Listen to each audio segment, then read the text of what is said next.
Hello, আসসালামু আলাইকুম ভাই বোনেরা, কেমন আছেন? আশা করি ভালো আছেন। আলহামদুলিল্লাহ, আমিও ভালো আছি। আজকে আমি ঢেঁড়স দিয়ে আলু আর যেহেতু এখন কাঁচা আম পাওয়া যাচ্ছে, কাঁচা আম দিয়ে একটা রেসিপি করতে যাচ্ছি। আমার ভিডিওটা দেখুন। প্রথমে আমি আলুগুলো ভেজে নিব।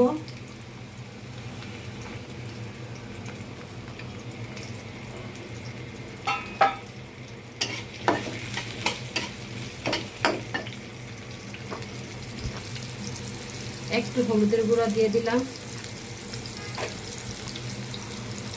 অল্প পরিমাণ লবণ,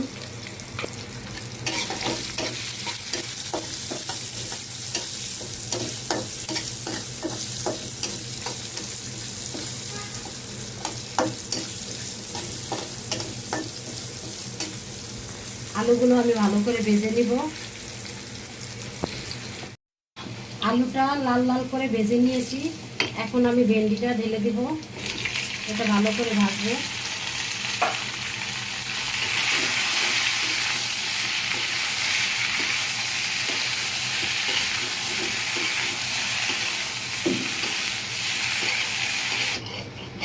সবজিটা আমি ভালো করে ভেজে নিয়েছি।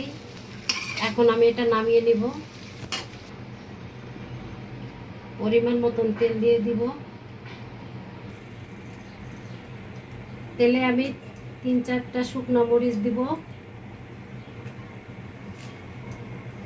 2টা তেজপাতা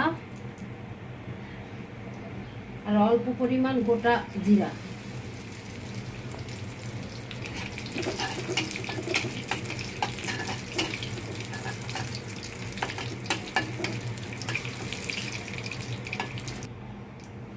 এখন আমি পরিমাণ মতন পেঁয়াজ কুচি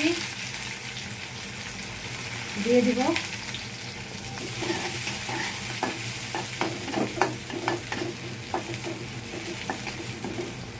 পেঁয়াজটা লাল লাল করে ভেজে এখন সামান্য রসুন বাটা দিয়ে দিলাম।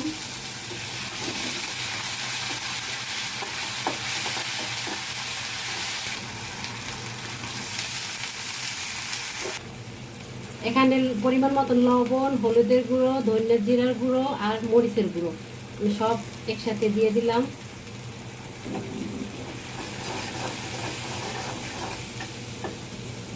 সাথে সাদা সরষে বাটা।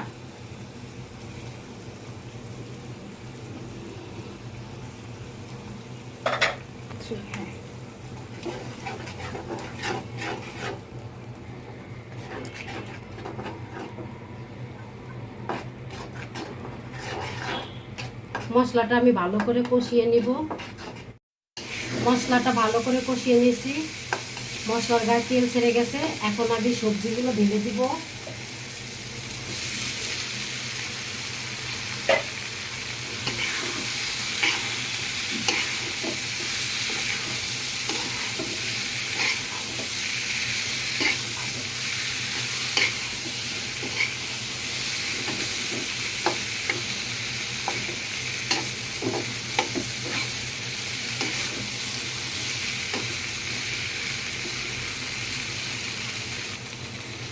এখন আমি পরিমাণ মতন পানি দিয়ে দিব।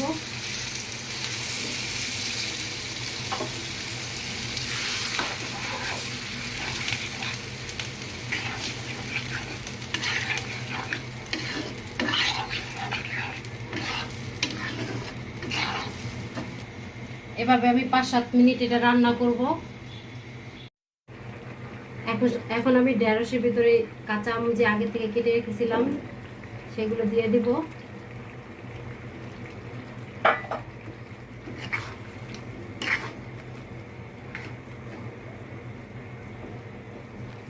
যেহেতু কাঁচা আম দিছি সেক্ষেত্রে সামান্য পরিমাণে একটু চিনি দিব, স্বাদটা জানি ঠিক থাকে।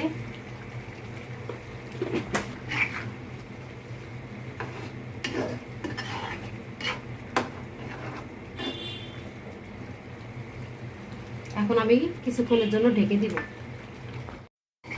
আমার ঢেঁড়সের টক ঝাল রেসিপিটা হয়ে গেছে। আমার রান্নাটা যদি ভালো লেগে থাকে তাহলে আমার চ্যানেলটা সাবস্ক্রাইব করবেন। আসসালামু আলাইকুম।